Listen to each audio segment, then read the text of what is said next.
everyone, it is me again. Actually, I thought about doing a video about journaling today. So I have been doing bullet journaling for 4 years or so now.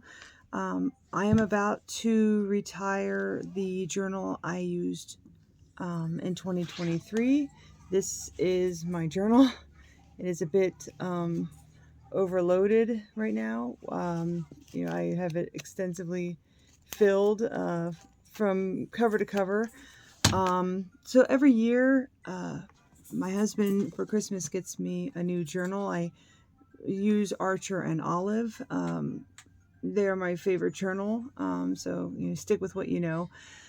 But this year he surprised me. He got me 2 journals. So this is actually how the journal looks prior to my getting my hands on it. So this is a regular Archer and Olive journal. And then, like I said, this is after a year of use. So comparatively, it gets pretty filled up. But that's a standard size journal. So I will be using this for all of my regular installments of journaling. However, he also got me this other journal, which is so cute. It has a very nice textured cover. I don't have those fancy nails to click on it, but it feels nice. And it is smaller than the regular size journal, not in height but in width. So it appears to be about an inch or maybe an inch and a half shorter in width. So receiving this, at first I wasn't quite sure what to do with it. Gave it some thought, and then I decided to actually make this into a cross-stitching journal. So it is not in any way complete. I've just started basically scratching the surface of what I intend to do with it. But I wanted to show you some of what I'm doing with this journal to give anyone ideas. I did look on YouTube, and I know a lot of people use the Happy Planner, which is something you can purchase at a lot of the craft stores. I do all of my journaling from from scratch, so I basically make my own spread with markers and stickers and all that. I don't use a pre-filled journal page. I have very little artistic ability, so I don't really need to be crafty in that way to be able to do journaling. I just use stickers and a ruler and kind of have some vision in my mind on how I want things to look in my journal. So in any case, I never used the Happy Planner, and I'm not using it now for my regular journaling or for my cross-stitch journaling. I have not even started this regular journal. I have let's see, about this much left of my old journal, so I'll be able to squeeze January into here. And while I'm working through January, I will get this one ready for my regular journaling. This cover actually goes with. This is a cover my mom made for me. It will come off of. See, you can see the original journal underneath there. The cover will come off and go onto my new journal once I'm ready to start using it. But my mom made the cover, and then I put the butterflies on the front. It's just embroidered felt onto the front, so it's nothing special, but it just is a nicer texture than this, and I didn't want this to get all. I think this is like really prone to getting all gunky funky, and this I can easily just toss in the wash. Maybe not in the wash, but I could hand wash it if I need to. I could schmooze my mom to make me another one, which I might do eventually, for this lovely guy. So anyway, enough about my regular journal. I want to talk about my cross-stitch journal. So this is my focus for today, and I wanted to explain what some of my ideas are for this. So I have my, this book belongs to, with my address and phone number in it. A lot of these stickers and washi tape and stuff all came for Christmas. I got a lot of journaling stuff for Christmas, so I was very pleased. So I just have a cover um, page for my tracker, and then on the first section I have the 2023 review. So I talked about how many projects I had in total, which was 21, how many finishes I had, which was 5, how many starts I'm doing for 2024, which is 6, and then my total stitches for the year, which was actually it's missing a number. Or no, it isn't. No, that's a 9. It's 97, not 97,084 is almost 100,000, which actually my goal for 2024 is to get 100,000 stitches, because I was just shy of 3,000 shy of 100,000. I was very close. And then my other goal, I want to finish 5 of my projects for 2024. The other thing I have on here at the bottom is how the completed projects that I did, what year they were started in, and how many stitches there were. I do a lot of stitch counting because of being in the Facebook group. I am participating for the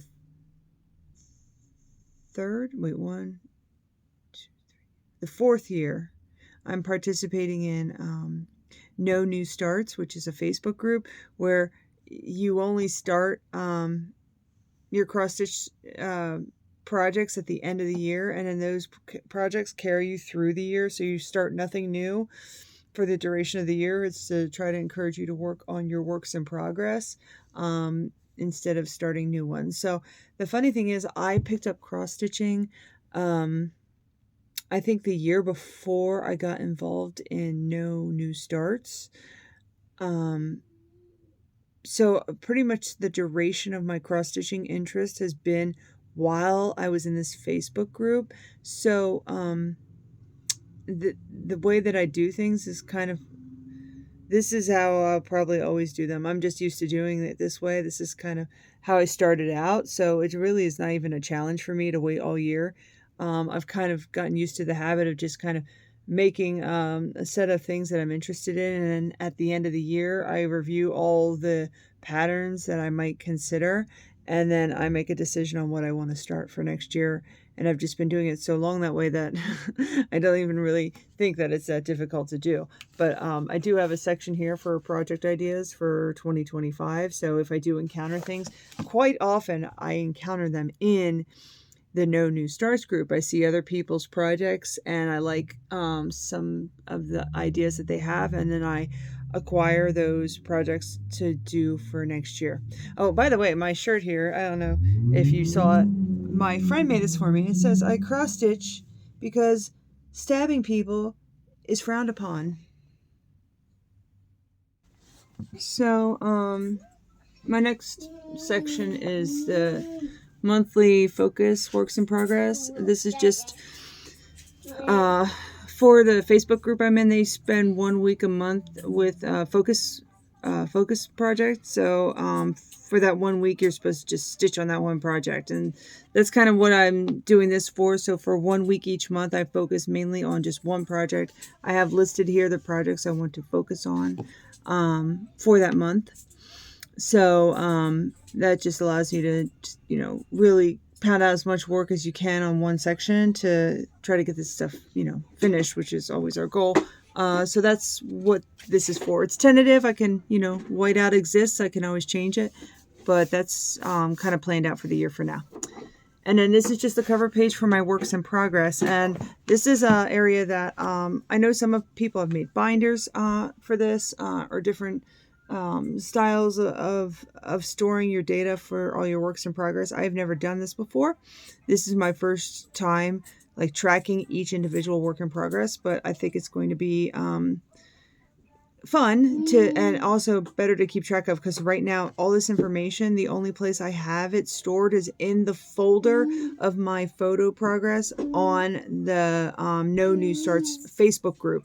So if I would delete that folder, or if the folder got corrupted, or if the group disbanded or something, I would lose all the data as far as how much I've stitched on each thing each year, the starting amount of stitches each year, and like how much progress I've made each year, and if I made my goals or not. Like all that data is in that album and nowhere else. So in realizing that, I thought I really should probably put that somewhere a little more permanent than Facebook.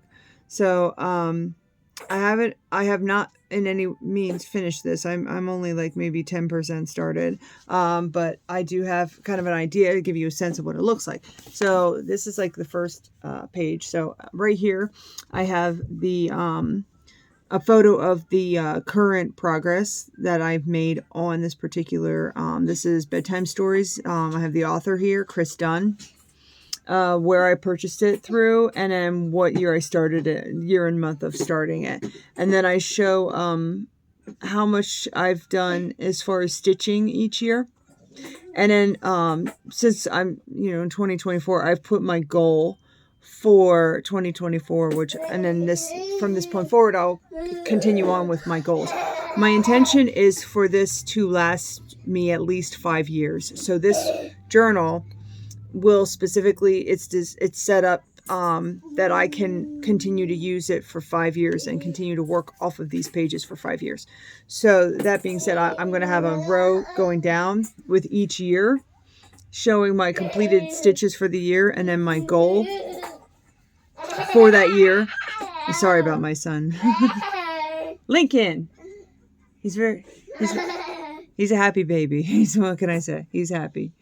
But anyway, so my goal here, my if my goal was met here, and then I'll just continue down the page. Now, it is my hope at the bottom here to put another photo, and let me show you what I'm using. So for this photo up here, this is a black and white. This is printed on receipt paper. I am using Paperang.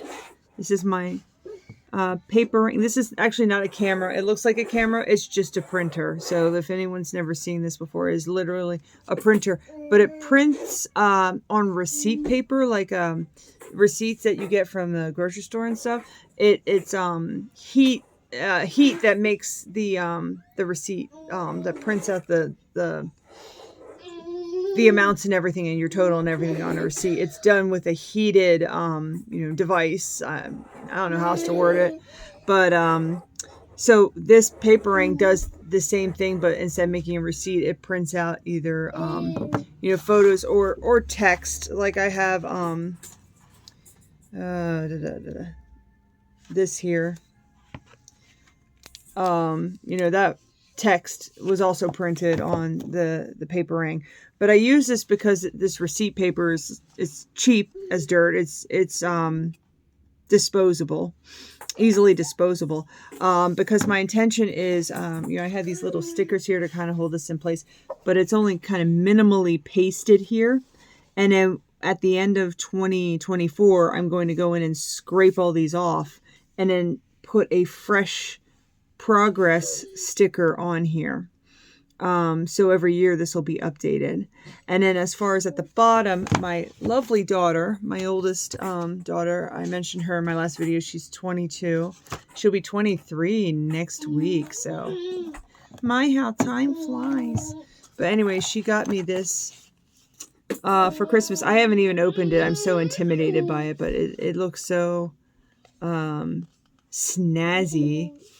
But this prints color photos on this mini photo paper.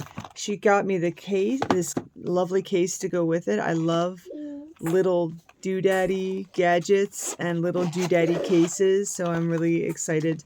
Whoop. Stand by. Pretty sure this is what fell. It's the brick, the brick. Anyway, I hope that's what fell out of here. I don't know what else it would have been, but anyway, she gave me two 50 sheets of printing paper, photo paper. So I'm going to use this once I get over my fear of it. I'm going to use it to print out the photos of the project. So not my progress of it, but the actual photo that you get in the in the kit, or at the front of the PDF, or whatever, the finished photo. And I'm going to put that at the bottom of each page so that I can see the finished picture, my progress up here, and the finished picture at the bottom. So I'm hoping I can squeeze all this in to these pages. Like I have, that's my visionary goal. So like I said, it's not done. I'm still working on it. Some of these I haven't even started to write out everything. So I will do another page through, like flip through, once I have this completed, to show you every, see some, like I just have the pictures on here. So there's a lot of work I have to do on this yet. But once I have it all to a place that it's completed, I will do a flip through and show you everything, and how it looks on here, to see if it's something that you might be interested in doing for yourself. So at the end here, I go to, this all goes up to,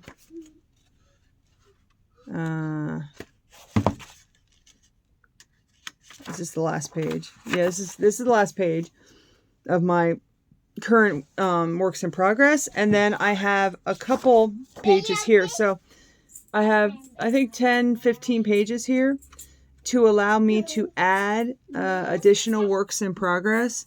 This may not be enough pages, I don't know, but I mean, you don't know what you're going to do 5 years from now. So I just did what I could. If I have to add more, I'll find some inventive way to add more. But for now, I have, like, I think 10 pages in here between the end and then to allow me to add more whips as they come along, as the years progress. So once we get past this, I do have this little tab here to get me to the next section of the book. So ignore this monkey belly. It's kind of an inside joke with me and my husband, referring to this is a character from the game Spirit Tea. So if you don't know anything about that, that's fine. You're all forgiven. But that's what that is. Anyway, this ignore all that. It has nothing to do with anything. This is my monthly cross stitch tracker. That's what this is. So this is the front page of that. So now all this part in the beginning will carry over year to year to year. And then the rest of this whole area here, will just continue each individual year. So everything after this will just be for 2024. So the first section I have here is, I cut out a piece of this grid paper instead of the bullet journal. Instead of the dots, I cut out a piece of grid paper, and in like one of those mood trackers, I'm coloring in, like I have here a tracker of like to color in, like orange is over 500 stitches, red is less than 50 stitches, like, so I'm doing like a mood tracker as far as stitch counts for the whole year. So this goes down to there's this little tiny extra square there, that's 365. So that'll be 365 days of stitch counts. And then this is I used this year. This is the same thing I used this year, so I'll show you a finished one in my current journal. But this is just this tracking all the stitching. It's not the prettiest. I was kind of sleepy last night when I threw this together, and mistakes were made, and now we must live with them. But what it looked like in this journal, and I use this a lot, but that's finished. Like for each project, I put the number of stitches I did for the month, and then at the end, I totaled them up, marked off if my goal was met or not. That's kind of how, you see here, like I stopped working on a lot of these things because I was focusing on just a select few projects I wanted to finish. in those last couple of months. But that's what this is. So it's just a more compressed version. So I'm going to do all the months, and then I have a separate section for the focus month, for when it's a focus whip, and then the total stitches for the row, for the year, for each individual project. On this page, I saw somebody doing a graph, a stitching graph. So like, and this is, I'm only going to do this once a month. I just go here and put a dot. So my goal is 100,000 stitches starting in January, and I'm going to work my way up to 100,000 stitches. So hoping to, track this once a month. I'll just put a dot roughly where I'm at on this tally to try to work my way up to 100,000. And then after that, we're into January. So this is the month spread for January. I just have enough space I put a sticker for progress just because I love stickers and it gives me an excuse to use one. And then I have the stitch count for the day, how much I stitched on that day. This is all kind of, and then at the bottom I'll have my week totals and then my total for the month. So this is all kind of like new and tentative.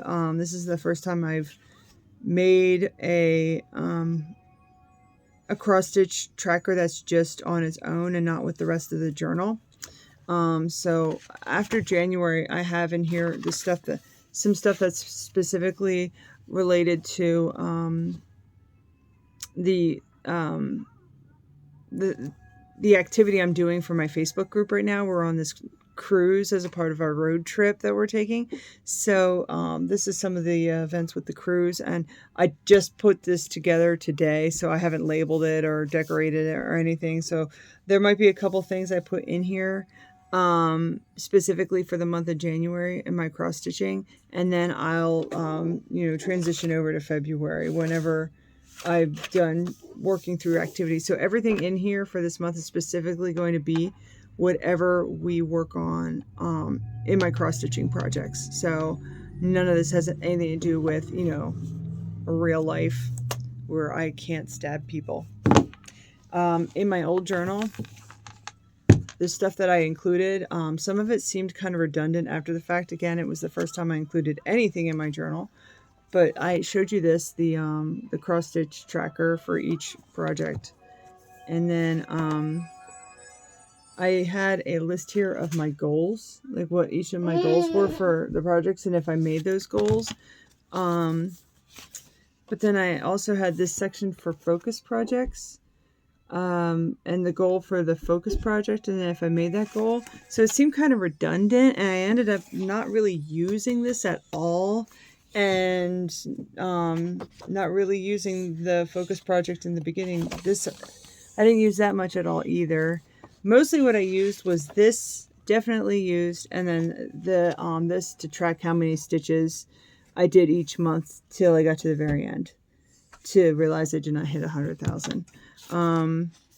This stuff was specific to my Facebook group. We had a shopping list and a camping list that I had kept track of in here for my Facebook projects for the No New Starts. And that is it. Everything else in here was specific to my other stuff, like the other stuff I was working on in life outside of cross stitching. So I often would go back and just reference those 3 pages more than anything else in here. Like this is my monthly, everything for, that's my son turning the light on and off. I just ignore him. You'll get used to it. You'll ignore him too. But anyway, a lot of this stuff like Bible verses, I didn't get very far with that. Favorite memories, these things I put on here. Don't really have anything to do with the cross stitching, and so I would have to like flip through all this stuff to get to the cross stitching that I wanted to. Oh, you'll love this. My chore tracker. I made this tracker for chores, and look how thoroughly I filled it out. Look at that, beautifully completed chore tracker, ladies and gentlemen. Not a total waste of my time. Anyway, So yeah, I think it's going to be really good to have its own journal. And that's why I wanted to show you guys my idea, because I think it's better than putting it and trying to sift through everything to get it, 3 pages in here when you can just have everything in its own section. So I will finish it and then show you the finished, ready to go project. And then as maybe I'll show it again halfway through the year and tell you what my thoughts are on what works and what doesn't work. And yeah, we'll go from there. So anyway, thanks for watching, and I'll see you in the next video. Bye!